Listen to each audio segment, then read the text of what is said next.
You guys, as you could see on the title of the picture, we're going to be talking about three players that I'm looking to bet on this season.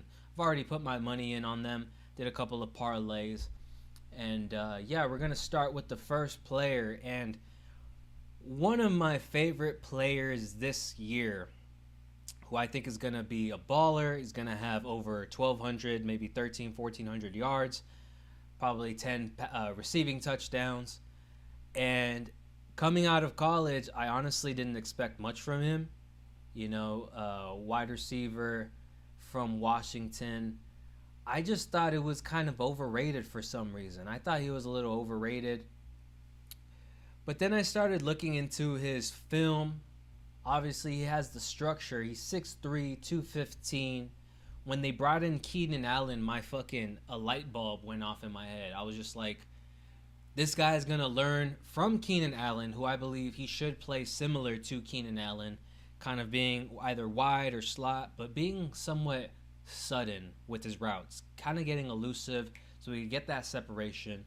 And he's on the bigger side, so he should be able to do those contested jump ball catches. So the betting line for him is super low, guys. Super low.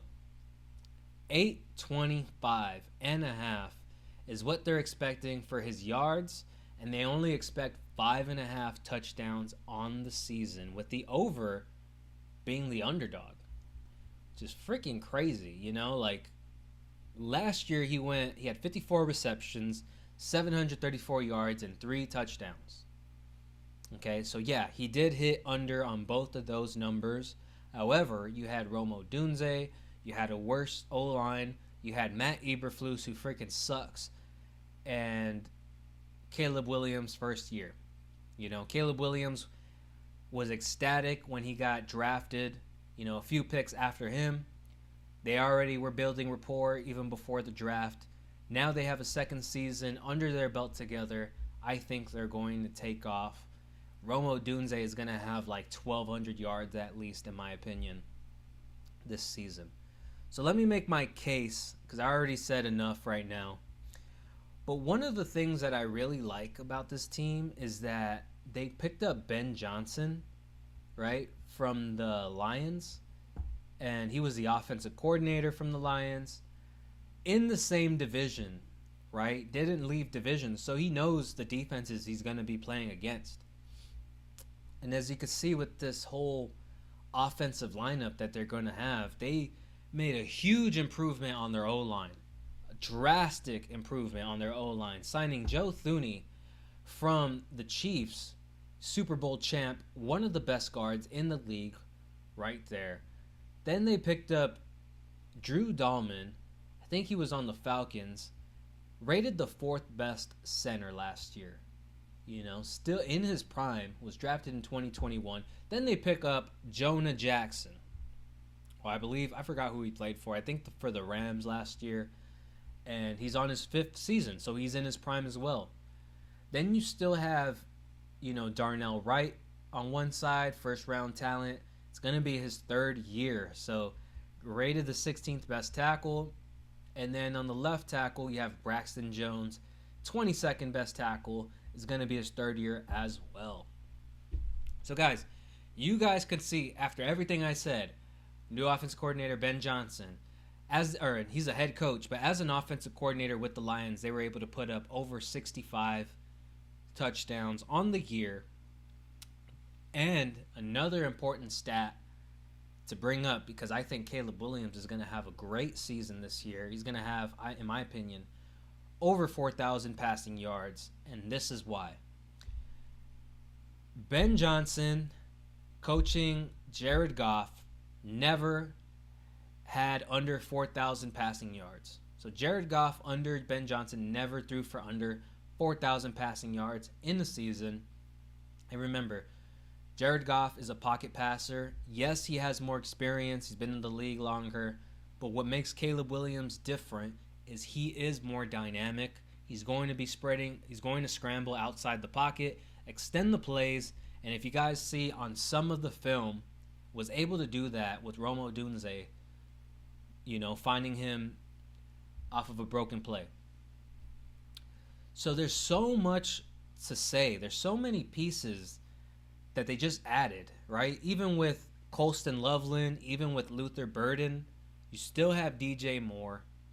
So if you guys are thinking, oh, target competition, honestly, I'm not even worried about those guys. I think they're going to help make Rome Odunze open. Because if you didn't have those guys, let's say you had Rome Odunze and a bunch of bums, they're just going to key in on Rome Odunze. But now what can you do? You have to have one of your best corners on DJ Moore. You can't double Rome Odunze because everybody else is going to get open. So now it's like an even playing field for him to freaking demolish right now. You know? Brand new O-line, easily a top 5 O-line at this point, right? And Ben Johnson. So that is what I'm looking at. And I'm also looking at the schedule, right? So the schedule, they're going to be playing in the NFC North, high-scoring teams, right? Vikings, Lions, Packers, all put up numbers on the offense. And then they're going to be facing the AFC North, right? So the Ravens, the Bengals, the Steelers, and then the Browns. Then they face the NFC East. This is the toughest schedule probably anybody has to face, right? You got the Eagles you're facing, the Commanders, the Giants, the Cowboys. All are going to put up some numbers on the offense, even the Giants, right? And then they also face the Raiders, the Saints, and the 49ers. So let's take a look so I can show you guys on paper what I'm talking about, right? Boom, boom, boom, shootouts. You have Raiders who have weak cornerbacks. Shootout, should beat the Saints. Shootout. Tough matchup right there. Defensively, they're pretty good, but they should beat the Giants. Shootout, tough matchup. Shootout. Should be a walk in the park. Another shootout. So, even if you ask ChatGPT, it's crazy. I put in for ChatGPT, what are their predictions for who's going to make and miss playoffs? They have the Chicago Bears being one of those that are going to win their division. And I see it as well. I see that they're going to win their division. You could take a look at their defense. Their defense is stacked. But it's not here nor there. We're talking Rome Odunze, and this is my point, is that so many pieces are available for him to succeed. So that's what I'm going with. Rome Odunze has been pretty solid. You could even take a look at some of his stats right here, right? 100 targets last year, 54 receptions, 734 yards, 3 touchdowns. And then you can see some of the average separation right here, right? We looked at Tyreek Hill earlier, who had 1.8 average yards of separation on the deep throw, right? Over 20 yards. And Tyreek only had 17 targets, Rome Odunze with 26. And he only caught, 4 receptions, 148 yards. Intermediate game, 19 receptions, 325, 2 touchdowns. Short game, doing that work right there. Gets a little bit of yak, but not much of a yak guy. Has to be better at contested catches, the jump ball. Obviously getting open with the routes, playing somewhat similar to a Keenan Allen style. And now that Keenan is gone, it's literally leaves it open for Rome Odunze to turn up. And you can see right here with the passing yards, freaking Caleb Williams had 3,500 passing yards last year, 20 touchdowns, 6 interceptions. Take a look at some of the air yards to see majority of his throws. Obviously, it's going to be short majority of his throws, especially as a rookie. Intermediate, had a couple of attempts. But look at that. Caleb Williams with the intermediate game, 7 touchdowns, 0 interceptions. Very efficient. Short game, 9 touchdowns, 1 interception. However, deep passes, 4 touchdowns, 5 interceptions. So, was his rookie year. He is going to improve. And I think the NFL is honestly catering to Caleb Williams more than ever. You guys tell me what quarterback on their second year had so many additions, had so many improvements to a team, just like Caleb Williams. Coaching staff, O-line, wide receivers, your defense is great. Like, he's in a perfect situation. I think the NFL wants him to be like another Patrick Mahomes. That's exactly what they were talking about before he even got drafted. And you could see it in his play. He plays very similar to Mahomes. So that's what we got. I'm taking the over on especially over 5.5 touchdowns. I'm taking the over on the yards as well, over 825. That's what I got.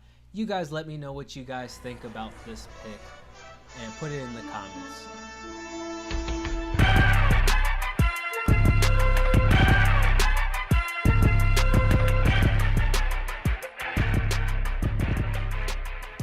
And my next pick for this video, somebody who I thought was going to do a lot better last year. Still impressive if you take a look at his stats, but honestly, I thought he was going to have more yards. And that is Marvin Harrison Jr. This guy, obviously, freaking stud from OSU, son of Marvin Harrison, Hall of Famer. Last year went 116 targets, 62 receptions, 885 yards, and 8 touchdowns. So that touchdown mark is pretty solid, but for the yards, he should have had over 1,000 yards, right? Average yards per separation, 2 yards per separation. And you can see he's very, very much balanced over here. If you guys look at some of the other stats that we broke down with the air yards, that right there with the deep, that deep passing game, they throw it to him deep, that's very impressive. Almost a 40% catch rate, which, you know, you got to think of that like a 3-point shot, right? If you get anywhere over 30% on one of these deep passes, that's solid, right? So he's almost at 40% right here, which is great. Intermediate game, a little bit worse. You want to see that over like 55%, but he's at 48%, got a lot of yards and some touchdowns right there. Short game, pretty good. The thing about Marvin Harrison Jr. is that he's not really much of a yak guy. You could see it right here in his stats. So yards after catch is not where his strength is at. His strength, honestly, is where you throw it to him deep and he'll catch a contested route, a contested target. He'll get open last second because he is pretty fast. I think he runs like a 4.3, and he's very polished with his routes. This year got bigger, right, which is improving his strength, because if he stayed thinner, he's not going to be as good as the contested catches, which has to be his bread and butter. So his line, his betting line right here, you guys could see 6.5 touchdowns, broke it last year, had 8. And his receiving yards is at 975, which last year he did worse, right? So right off rip, let me know what you guys think. 10 out of 11 starters are coming back. They got rid of one offensive lineman, and they're all basically coming back to play. So he's still going to be the main target, getting like 30% target share next to Trey McBride. And then it's just going to be everybody else. There's not really much receiving options there, which is one of the problems, right? At least you have Trey McBride, and then you have a solid run game, and then Kyler Murray could extend the play. So that's good. But you typically need a number 2 receiving option so that defenses don't have to key in on Marvin Harrison, and it will just open up the field for him. So one of the things, though, is that they did connect a lot, him and Kyler Murray, on plays that needed to be extended, you know, broken plays. And they found a connection. They found a way to read each other. And I think this year they're going to take a step forward. You could take a look at some of Kyler Murray's air yards. And Kyler is very accurate, you know, throughout his whole career. I've been watching him since high school, you know, watched him in college. Always been one of the more accurate passers, and that was something that was impressive about him, being though he was, you know, he's on the shorter side. Completion percentage, you guys could see that. 33% deep passes, which is really good. 56% intermediate, that's pretty solid. And then 76% with the short game, you want to see that more. I mean, that's pretty good too. 76%. Obviously, you would want to see somewhere around 80%, but I mean, it's neither here nor there. But he threw a lot of interceptions, right? 9, 10, 11 interceptions. And so it's okay. You got to do what you got to do. And then let's take a look at their offense just to see. And then you also want to take a look at what type of teams are they going to be playing against, right? And so when you look at their offensive lineup, right? So like I said, these receivers, not impressive. McBride rated the second best tight end, and then you have Harrison. Then you take a look at their O-line, right? Should be able to give them enough time. You got Paris Johnson on one side, rated the 12th best tackle, only on his second season or third season this year. Evan Brown, pretty average. Forholt, pretty good. Look at that, 6th best center. Isaiah Adams, not too well, 52nd best guard. And then Jonah Williams, a veteran, 38th best tackle. So yeah, you have a couple of good pieces. And then another thing that you guys want to look at is their schedule. How are there going to be a lot of shootout games? Defensively, they're pretty good with their front seven specifically and their safeties. So let's take a look at their nickel package real quick. Oh, they have Garrett Williams right there. That's pretty solid. So you can take a look at their nickel package. Pretty good team right here. They have Will Johnson, rookie, and then Garrett Williams right there. So they're going to be able to compete, and they shouldn't give up that many points. So that's going to be an issue right there. You have week 1 against the Saints. Cardinals should beat them. Week 2 against the Panthers. Panthers defense sucks. Against the 49ers shootout. Seahawks is going to be tough. Titans are easier. Colts are easier. Packers defense, front seven's good, but those DBs pretty weak. Cowboys tough. Seahawks, Niners all tough. Jaguars on the easier side. Bucks defensively, that's going to be a shootout. So you have like a shootout here. Maybe I don't think much of a shootout here. It's going to be more of, the Cardinals actually struggle a lot against the Seahawks, so it's going to be one of those games where fantasy, you probably want to sit Marvin Harrison.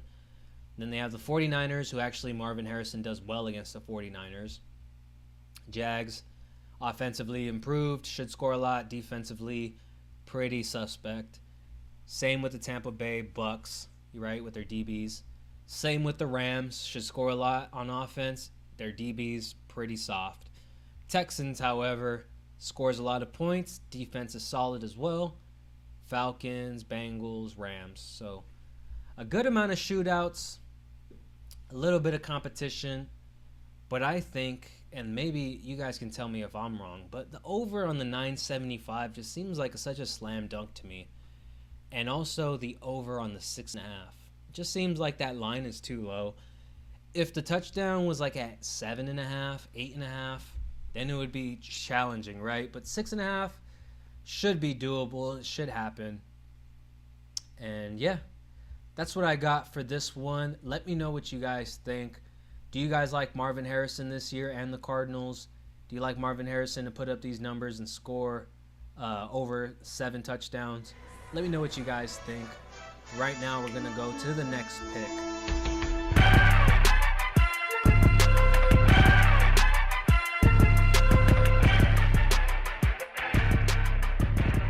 On to the next pick and the last pick of this video.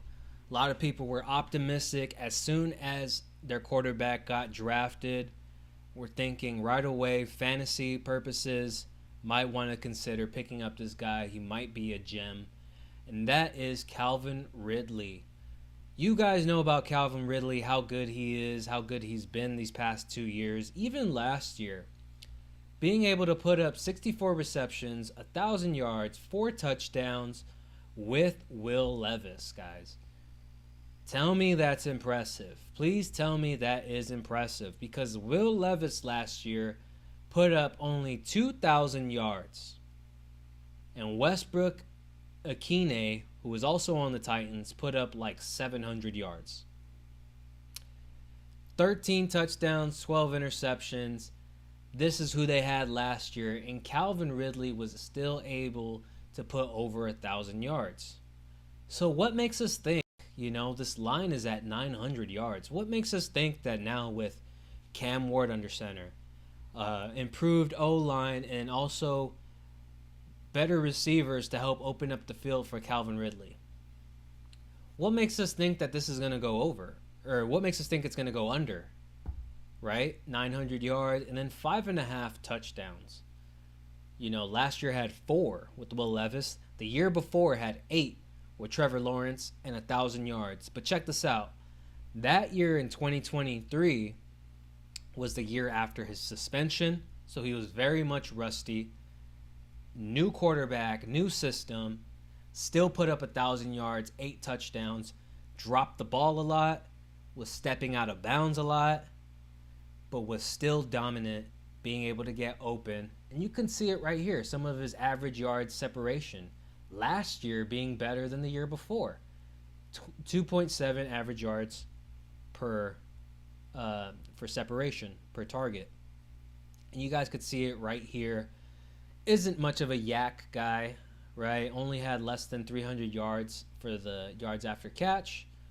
Most of his yards came from intermediate yards, almost 500 right there, 27 receptions, a touchdown.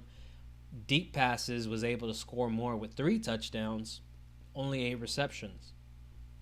And average yards per separation, which is starting to go down because he is getting older. He's like 31 years old. So this is pretty low at 1.7. You would want to see it at 2. Regardless, intermediate catches, 2.9 yards per of separation, which is really freaking good, right? That's why he was able to ball out in the mid. Like, that was half of his yards, was catches in between 10 and 20 yards. Literally half of his yards of the season came from within 10 and 20 yards. So now we have a new and improved Titans team with a new coaching staff. Bill Callahan, baller, used to be the coach for the Bengals when Joe Burrow was a rookie, was also coaching the Bucs with Baker Mayfield. And so let's take a look at their lineup, and just so you guys could see what they're going to be working with. That's going to give Cam Ward time, and it's going to give him enough time to ball out. So you can see right here, the O-line is greatly improved. So J.C. Latham, first-round pickup last year. This is his second season. Dan Moore Jr., coming from the Steelers, left tackle, veteran, one of the better tackles in the league. Skoronski is a younger guy, and he needs to develop a little more. Cushenberry's been around for a couple of years. 36th best center, was kind of injured last year, was on the physically unable to perform list. And then they added Kevin Zeitler, right guard, rated the 3rd best guard from the Lions. And that should help them so much, give Cam Ward so much time. Because you already know, Cam Ward, very calm behind the line of scrimmage, can scramble, can extend plays, very accurate, and he's a freaking dog. He has that it factor where he is a winner, right? So that's the type of quarterback you want for your team, especially if I'm betting on you as a receiver. I'm not worried about the target competition because there really isn't much, right? Lockett is like 34 years old. Van Jefferson has never been the wide receiver 1 or wide receiver 2 on any team. And so Ridley is just the clear number 1 option on this team. And he should be able to cook. Let's take a look at their schedule, and just so you could see who they have to play against, right? So they're going to be playing against their own division, which is the AFC South, which is literally one of the weakest divisions in the league. So that should be good for them right there. Then they also face the AFC West. Have a bunch of dynamic offenses that are going to put up a lot of points, right? You have the Browns right there. Or I'm sorry, you have the Broncos right there. You have the Raiders. You have the Chargers, the Chiefs. So they're going to have to compete and put up a lot of numbers. I think that offense has a chance to do so. They also face the NFC West, right? So the Rams, the Cardinals, the 49ers, all are going to put up numbers. And then the Seahawks. The only thing is the Seahawks defense is the best out of all those teams and are going to give the Titans a hard time. Then they also face the Patriots, the Browns, and the Saints. So when you look at the competition, they're going to be playing a lot of games where they're going to be close. And I'm looking to bet on the Titans for the spread this year. If the spread is huge, if they're expecting the spread to be like 10 points, 7.5 points, we've seen what Cam Ward could do. Even if his defense gives up like 50 points, right, last year with Miami, was still able to put up another 50 as well. So that's what I got. Calvin Ridley, I'm very optimistic in. He's going to be a player that I'm going to consider picking up in fantasy. Maybe you guys are thinking about it too, because he's going later in like the 8th round. And he could easily be a solid flex, right? A solid flex that's going to give you over 1,000 yards receiving, should get you like 6 touchdowns this year. And that's over 5.5. So that's what I'm going with. I'm going with over 5.5 and the over on 900 receiving yards based off of everything I just said. So let me know what you guys think about that. Do you guys agree with my list? Disagree with my list? Are you guys picking up these guys in fantasy? Are you betting on them for the season? I really want to hear your guys' opinions because I'm so optimistic in everything I've seen. And so if I'm missing something, please knock me back into reality. So that's it for this video. I hope you guys enjoyed it, and I hope you guys